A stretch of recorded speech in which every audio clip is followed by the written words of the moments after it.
ഇനി ധർമ്മസ്ഥലയിലേക്ക് പോയാൽ ധർമ്മസ്ഥലയിൽ ഇന്ന് നിർണായക തെരച്ചിൽ നടക്കുകയാണ്. GPS സാങ്കേതിക വിദ്യ ഉപയോഗിച്ചുള്ള തെരച്ചിലാണ് ഇന്നു മുതൽ ആരംഭിക്കുന്നത്.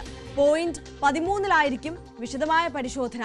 ഇന്ത്യ പാക് അതിർത്തിയിൽ ഉപയോഗിക്കുന്ന അത്യാധുനിക GPS സാങ്കേതിക വിദ്യയാണ് ധർമ്മസ്ഥലയിൽ എത്തിച്ചിട്ടുള്ളത്. ഭൂഗർഭ ദുരന്തങ്ങൾ വഴിയുള്ള നുഴഞ്ഞുകയറ്റം കണ്ടെത്തുന്നതിന് അതിർത്തിയിൽ BSF ഉപയോഗിക്കുന്ന അതേ സംവിധാനമാണിതെന്ന് ആഭ്യന്തര മന്ത്രാലയം വ്യക്തമാക്കി.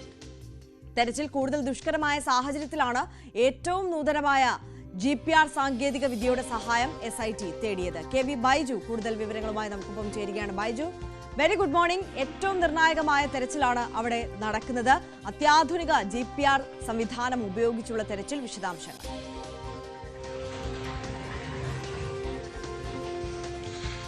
തീർച്ചയായും ഗ്രൗണ്ട് പെനട്രേറ്റിംഗ് റഡാർ സംവിധാനം അത് തുടക്കം മുതലേ പറയുന്നതാണ്. ഇത്തരമൊരു സാങ്കേതിക വിദ്യ കൊണ്ടുവന്ന് വേണം ഇവിടെ പരിശോധിക്കാനെന്ന്. പ്രധാനമായും പ്രതികൂല കാലാവസ്ഥയാണ്.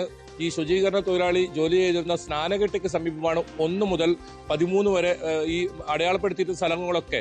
അതുകൊണ്ട് തന്നെ ഇത്തരം സംവിധാനം ഉപയോഗിച്ച് പരിശോധന നടത്തിയാൽ മാത്രമേ ഈ മൃതദേഹാവശിഷ്ടങ്ങൾ കണ്ടെത്താൻ സാധിക്കൂ എന്ന വിദഗ്ധർ നേരത്തെ തന്നെ അഭിപ്രായപ്പെട്ടിരുന്നു. ആ സംവിധാനമാണ് ഇപ്പോൾ ധർമ്മസ്ഥലയിൽ എത്തിച്ചേർക്കുന്നത്. ഇന്നലെ തന്നെ ഈ സംഭവം ഇവിടെ എത്തിച്ച് 13-ാം പോയിന്റിൽ, അതായത് കഴിഞ്ഞ 5 ദിവസത്തോളമായി 13-ാം പോയിന്റിൽ പരിശോധന നടത്തും എന്ന് ആവർത്തിച്ച് പറയുമ്പോഴും അവിടെ യാതൊരു വിധത്തിലുള്ള പരിശോധന നടത്തിയിരുന്നില്ല. അവിടെ വിശദമായ ഒരു പരിശോധന നടത്തണമെന്നായിരുന്നു SITയുടെ തീരുമാനം. അതുകൊണ്ടാണ് GPS സംവിധാനം, ഗ്രൗണ്ട് പെനട്രേറ്റിംഗ് റഡാർ സംവിധാനം ഇപ്പോൾ എത്തിച്ചേർക്കുന്നത്. ഇവിടെ ഒരുപാട് മൃതദേഹങ്ങൾ കുടിച്ചിട്ടുണ്ടെന്ന് ഈ ശുചീകരണ തൊഴിലാളി മൊഴി നൽകിയ സ്ഥലം കൂടിയാണ്. അതുകൊണ്ട് തന്നെ ഈ ഡ്രോൺ ഉപയോഗിച്ചുള്ള ഈ GPS സംവിധാനം കൃത്യമായി ഇവിടെ പരിശോധിച്ചാൽ എത്രത്തോളം മൃതദേഹങ്ങൾ ഇവിടെ കുഴിച്ചിട്ടുണ്ടോ അതെല്ലാം ഇന്ന് കൃത്യമായി മനസ്സിലാക്കാൻ സാധിക്കും. ആ പ്രദേശം മാത്രം കേന്ദ്രീകരിച്ച് പിന്നീട് കുഴിച്ച് ഇത് പുറത്തേക്ക് എടുക്കുക. ഇതാണിപ്പോൾ SIT തീരുമാനിച്ചിരിക്കുന്നത്. ഇന്നലെ ഒരു ട്രയൽ റൺ ഇന്നലെ നടത്തി. അവിടെയുള്ള കാടുകളൊക്കെ വെട്ടിത്തെളിച്ചിട്ടുണ്ട്, അതെല്ലാം വൃത്തിയാക്കി വെച്ചിട്ടുണ്ട്. അങ്ങനെയാണെങ്കിൽ രാവിലെ മുതൽ തന്നെ ഒരു 10:30 തന്നെ ഇവിടെ സംഘമെത്തും. ശുചീകരണ തൊഴിലാളി ചൂണ്ടിക്കാട്ടുന്ന ആ സ്ഥലങ്ങളിലെല്ലാം റഡാർ പരിശോധന നടത്തും. മറ്റൊരു പ്രധാനപ്പെട്ട കാര്യം, ഈ ബാഹുബലി ഹിൽസ് എന്ന് പറയുന്ന ക്ഷേത്രഭൂമിയിലെ സ്ഥലം, അവിടെയും റഡാർ പരിശോധന ഉണ്ടാകും എന്നാണ് ഇപ്പോൾ മനസ്സിലാക്കാൻ സാധിക്കുന്നത്. അങ്ങനെയാണെങ്കിൽ അത് വലിയ വഴിത്തിരിവ് കേസിലുണ്ടാകും. അവിടെ രണ്ട് മൃതദേഹങ്ങൾ ഒരുമിച്ച് ഈ ശുചീകരണ തൊഴിലാളി കുഴിച്ചിട്ടുണ്ടെന്നാണ് നേരത്തെ നൽകിയ മൊഴി. അതായത് മധുവിധം ആഘോഷിക്കാൻ എത്തിയവരെ 2 പേരെ കൊലപ്പെടുത്തുകയും അവിടെ കുഴിച്ചിട്ടുണ്ടെന്നാണ്. പക്ഷെ കഴിഞ്ഞ ദിവസം അവിടെ പരിശോധിച്ചപ്പോൾ അവിടെ മണ്ണും കല്ലും ഒക്കെ കൂടുതൽ ഉള്ളതുകൊണ്ട് തന്നെ അവിടെ തെളിവ് നശിപ്പിക്കാനായി ഇത്തരത്തിൽ കൂടുതൽ നിക്ഷേപിച്ചതുകൊണ്ട് തന്നെ അവിടെ പരിശോധന ഒന്നും കണ്ടെത്താൻ സാധിച്ചില്ല. അവിടെ ഈ റഡാർ ഉപയോഗിച്ച് പരിശോധന നടത്തിയാൽ ഒരു പക്ഷേ ആ മൃതദേഹങ്ങളും കണ്ടെത്തേക്കാം. എന്തായാലും ധർമ്മസ്ഥലയെ സംബന്ധിച്ചിടത്തോളം കഴിഞ്ഞ ദിവസങ്ങളിലെ പോലെയല്ല, ഈ SITയുടെ പരിശോധന ഇന്ന് വളരെ വളരെ സുപ്രധാനമാണ്. ഈ GPS ഉപയോഗിച്ച് നടത്തുന്ന പരിശോധനയിൽ എത്ര മൃതദേഹങ്ങൾ ഈ ഭാഗത്തുണ്ടോ അതെല്ലാം കൃത്യമായി കണ്ടെത്താൻ സാധിക്കുമെന്നതാണ് അതിന് പ്രധാനപ്പെട്ട പ്രത്യേകത. ആര്യ സൂചിപ്പിച്ചതുപോലെ തന്നെ ഇത് അതിർത്തി മേഖലകളിൽ ഇത്തരത്തിൽ നുഴഞ്ഞുകയറ്റം, അതായത് ഭൂഗർഭ തുരങ്കമുണ്ടാക്കി അതുവഴിയുള്ള നുഴഞ്ഞുകയറ്റം തടയാൻ ഒക്കെ കണ്ടെത്താനൊക്കെ ഉപയോഗിക്കുന്ന ഡ്രോണാണ് ഇത്. അമേരിക്കയിൽ നിന്നും ഇറക്കുമതി ചെയ്തതാണ്. അത്യാധുനിക സംവിധാനമുള്ള ഡ്രോണാണ്. വളരെ പെട്ടെന്ന് തന്നെ ഇത്തരം സാധനങ്ങൾ ഒക്കെ കണ്ടെത്താൻ സാധിക്കും. ഇത് നമ്മൾ വയനാട് ഉൾപ്പെടെ, വയനാട് ദുരന്തമുണ്ടായപ്പോൾ തന്നെ നമ്മൾ കണ്ടതാണ് ഡ്രോണിന്റെ സാധ്യത. അതുമാത്രമല്ല, ശിരൂരിലും സമാനമായ രീതിയിൽ തെരച്ചിൽ നടത്താൻ ഈ ഡ്രോൺ ഉപയോഗിച്ചിരുന്നു. അവിടെ ഈ ലോറിയുടെ സ്ഥാനം കൃത്യമായി കണ്ടെത്തിയത് ഡ്രോൺ ഉപയോഗിച്ച് നടത്തിയ പരിശോധനയിലാണ്. എന്തായാലും ഇവിടെ ഈ ദുഷ്കരമായ സാഹചര്യമാണ്. അവിടെ കുഴിക്കുമ്പോൾ വെള്ളം ഉയർന്നു വരുന്ന സാഹചര്യം ഒക്കെ ഉണ്ട്. അതുകൊണ്ടാണ് ഇത്തരത്തിൽ GPS സംവിധാനം ഇവിടെ എത്തിച്ചത്. ഏതായാലും SITയുടെ അന്വേഷണം അത് ഊർജിതമായി മുന്നോട്ട് കൊണ്ടുപോകും. അതോടൊപ്പം സർക്കാരിന്റെ പൂർണ്ണ പിന്തുണ ഈ SITയുടെ അന്വേഷണത്തിൽ ഉണ്ട് എന്ന് വ്യക്തമാക്കുന്നതുകൂടിയാണ് ഇപ്പോൾ ഈ ഒരു സാങ്കേതിക വിദ്യയുടെ ഇവിടെ കൊണ്ടുവന്നുള്ള ഈ പരിശോധനയ്ക്ക് ഒരുങ്ങുന്നത്.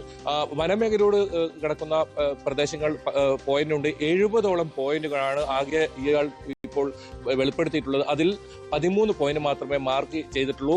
പല സർപ്രൈസ് സ്പോട്ടുകളുമുണ്ട്. അത്തരം ഇടങ്ങളിലും പരിശോധന നടത്തും. എന്തായാലും 13-ാമത്തെ ആ പോയിന്റ് വളരെ വളരെ നിർണായകമാണ്. ഈ പരിശോധനയുടെ ഏറ്റവും നിർണായക ദിനമെന്ന് ഇന്ന് പറയേണ്ടി വരും.